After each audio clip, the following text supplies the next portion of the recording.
कौन दोबारा चक्कर काटेगा। दिसंबर की एक सर्द रात है, साल 1931। यूक्रेन में किसी गांव में मिखाइलो और वरवरा अपनी बेटी का इंतजार कर रहे हैं। रात के 10 बज चुके हैं और सुबह 8 बजे घर से निकली उनकी बेटी मारिया अभी तक घर नहीं लौटी है। उनका 11 साल का बेटा मिश्को बगल में लेटा है। मिश्को की आंखें बंद हैं, लेकिन पुरजोर कोशिश के बाद भी नींद आंखों के अंदर दाखिल नहीं हो पा रही। आंखें बार बार पेट की ओर देखकर दुहाई दे रही हैं, लेकिन पेट भूख की गिरफ्त में है।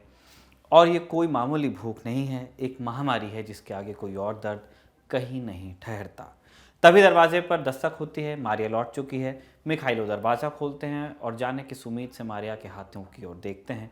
हाथ खाली हैं। मिखाइलो की उम्मीद भी खाली हो चुकी है। अब बारी गुस्से की है। वरवरा मारिया पर चिल्लाती हैं, कहाँ थी दिन भर, पता नहीं बच्चे को खाने वाले घूम रहे हैं। कोई और वक्त होता तो घर से बाहर ना निकलने के लिए माँ बाप बच्चों को ऐसे ही डरा रहे होते, लेकिन आज ये सच है और इस सच को मारिया भी जानती है, इसलिए कुछ कहना तो चाहती है, लेकिन उसे एहसास होता है आज मुंह को बातें नहीं, रोटी का कौर चाहिए। ये सोचकर मारिया घर के पीछे का दरवाज़ा खोलती है और पीछे के खेत से कुछ हरी पत्तियाँ तोड़कर ले आती है।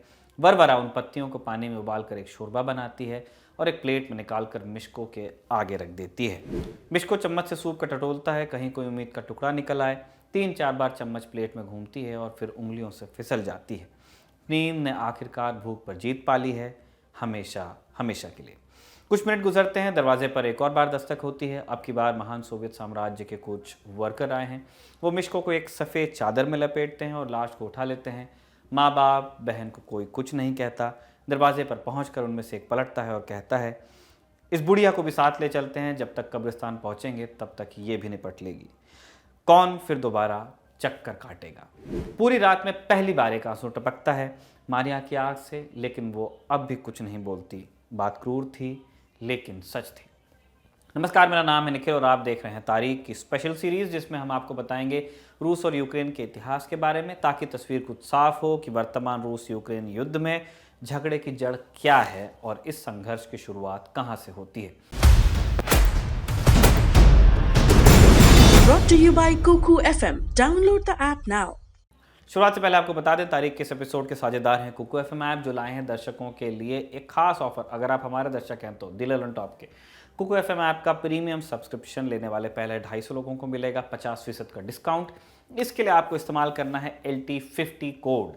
कुकू एफएम भारत में पॉडकास्टिंग के सबसे बड़े प्लेटफॉर्म्स में से एक है, जिस पर 1000 घंटे से ज़्यादा का कंटेंट मौजूद है। साथ ही इस ऐप पर आपको मिलेंगी जाने माने वर्ल्ड लीडर्स की जीवनियाँ, आत्मकथाएं, ढेरों उपन्यास और कई तरह की ऑडियो बुक्स।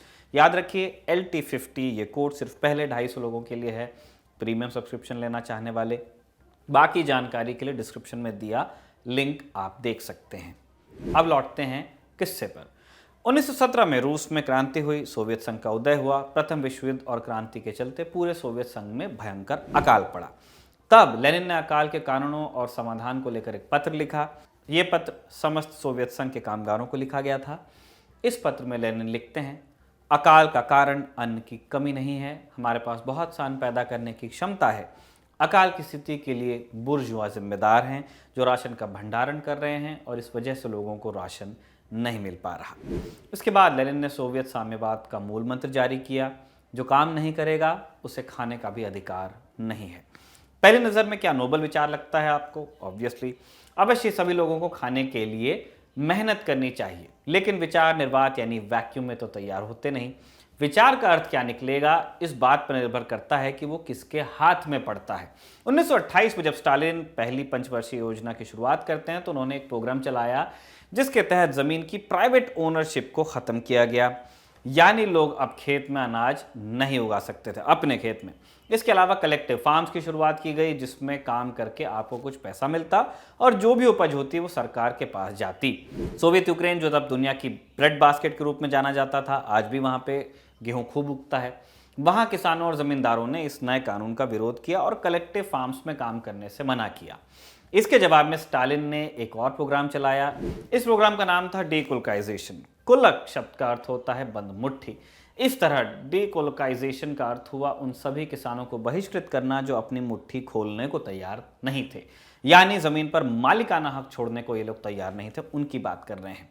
लेनिन अपने दौर में सोवियत संघ को औद्योगिक शक्ति बनाना चाहते थे। इसके लिए उनके पास दो रास्ते थे। पहला कि दूसरे देशों से लोन लें और दूसरा कि कुछ बेचने के लिए सोवियत संघ के पास एक ही चीज थी, राशन, अनाज।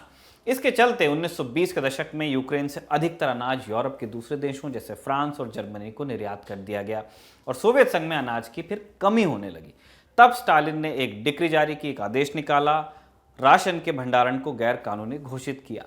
अपने खेत में अनाज पैदा करने पर पाबंदी लगा दी गई। यूक्रेन में अन्न की कमी होने लगी। इसके बाद लोग भूखे मरने लगे तो स्टालिन ने लेनिन की बात दोहराई, लेकिन थोड़े अलग तरह से। जो काम नहीं करेगा उसे खाने का भी अधिकार नहीं है। जो काम नहीं करेगा उसे खाने का भी अधिकार नहीं है बन गया जिसे खाना नहीं मिल रहा अवश्य वो काम भी नहीं कर रहा होगा, उल्टा कर दिया। 1930 से 1932 के बीच यूक्रेन में भयंकर अकाल पड़ा। इस पीरियड को यूक्रेन के इतिहास में होलोडोमोर के नाम से जाना जाता है। होलोडोमोर का अर्थ है जानबूझकर पैदा किया गया अकाल। लोग भूख से मर रहे थे और दोष भी उन्हीं को दिया जा रहा था। सोवियत संघ के इतिहास में इस दौर को समझने के लिए जॉर्ज ऑरवेल के उपन्यास द एनिमल फार्म को एक परफेक्ट रूपक माना जाता है। उपन्यास में जो एनिमल फार्म दर्शाया गया है उसके मालिक का नाम है जोन्स। माना जाता है कि ऑरवेल ने इस किरदार का नाम गैरेथ जोन्स के नाम पर दिया था। कौन थे गैरेथ जोन्स? वो पहले पत्रकार थे ये जिन्होंने यूक्रेन में अकाल की असलियत को दुनिया के सामने उजागर किया। जोन्स ब्रिटेन के तत्कालीन प्रधानमंत्री डेविड लॉयड जॉर्ज के सलाहकार थे और स्वतंत्र पत्रकार के रूप में भी काम करते थे। 1931 में जब अमेरिका ग्रेट डिप्रेशन की मार सह रहा था, जोन्स के पास खबरें पहुंच रही थी कि सोवियत संघ में दूध की नदियां बह रही हैं। 1930 और 31 में जोन्स सोवियत संघ की यात्रा पर गए।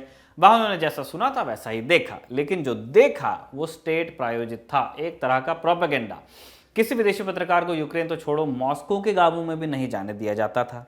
हिटलर का इंटरव्यू कर चुके जोन्स जानते थे कि जहां कुछ छुपाया जा रहा हो असलियत वहीं छुपी है। लेकिन दिक्कत यह थी कि सोवियत संघ के अकाल वाले इलाकों तक जाएंगे कैसे, क्योंकि जाने नहीं देते थे, गाइडेड टूर्स होते थे। सोवियत संघ में तब एक ही विदेशी पत्रकार की तूती बोलती थी, वॉल्टर डुरांटी। 1922 से लेकर 1936 तक डुरांटी न्यूयॉर्क टाइम्स के मॉस्को ब्यूरो के चीफ रहे। स्टालिन की पंचवर्षीय योजना, कलेक्टिव फार्म्स के प्रयोग और यूरोप के पहले साम्यवादी एक्सपेरिमेंट पर डुरांटी ने न्यूयॉर्क टाइम्स में 11 रिपोर्ट्स लिखी। इसकी वजह से उन्हें 1932 का पुलित्जर प्राइज भी मिला था। यूक्रेन में एंट्री के लिए डुरांटी रास्ता खोल सकते थे, इसलिए जोन्स ने उनसे मदद मांगी। जब डुरांटी ने उनके लिखे पत्रों का जवाब नहीं दिया तो जोन्स ने प्रधानमंत्री से पत्र लिखवाया, लेकिन इस पर भी बात नहीं बनी। आखिर में जोन्स ने खुद ही यूक्रेन में एंटर करने की ठानी और एक ट्रेन में बैठकर गैर कानूनी ढंग से यूरोप में घुसे, यूक्रेन में। इसके बाद जोन्स ने जो देखा वो हमने आपको शुरुआत में बताया है। वो एक यूक्रेनियन परिवार की आपबीती थी, सच था। स्टालिन की नीतियों के तहत यूक्रेन के परिवार भूखमरी की भेंट चढ़ रहे थे। इतना सा भी अनाज दिखता तो सोवियत अधिकारी उसे जब्त कर मॉस्को भेज देते। जिस दौरान यूक्रेन में लोग कैनिबलिज्म पर उतर आए थे, मॉस्को में अन्न के भंडार जमा हो रहे थे। यूक्रेन में जिन कलेक्टिव फार्म्स को सरकारी देखरेख में चलाया जा रहा था, वहां लोग मजबूरी में काम कर रहे थे, इसलिए ना फसल की देखरेख अच्छे से हो पा रही थी, ना ही सही बीज बोए जा रहे थे। एक करेला दूसरे नीम चढ़ा कहने को इसी दौर में स्टालिन ने औद्योगिकरण में तेजी लाने के लिए राशन का एक्सपोर्ट और तेज कर दिया, जिससे अकाल की स्थिति और विभत्स हुई। 1931 से 34 के बीच यूक्रेन में अकाल के चलते लगभग 35 लाख लोगों की जान गई। 1933 में जोन्स को पकड़कर सोवियत संघ से निकाला दे दिया गया। इस दौरान जोन्स ने जो रिपोर्ट लिखी वो दुनिया भर के अखबारों में छपी और पहली बार सोवियत संघ की असलियत दुनिया के सामने आई, जिसके बाद वॉल्टर डुरांटी की बहुत किरकिरी हुई और उनसे पुलित्जर प्राइज वापस लेने की बात भी हुई। डुरांटी ने अपनी साख बचाने के लिए न्यूयॉर्क टाइम्स में क्लैरिफिकेशन छापा।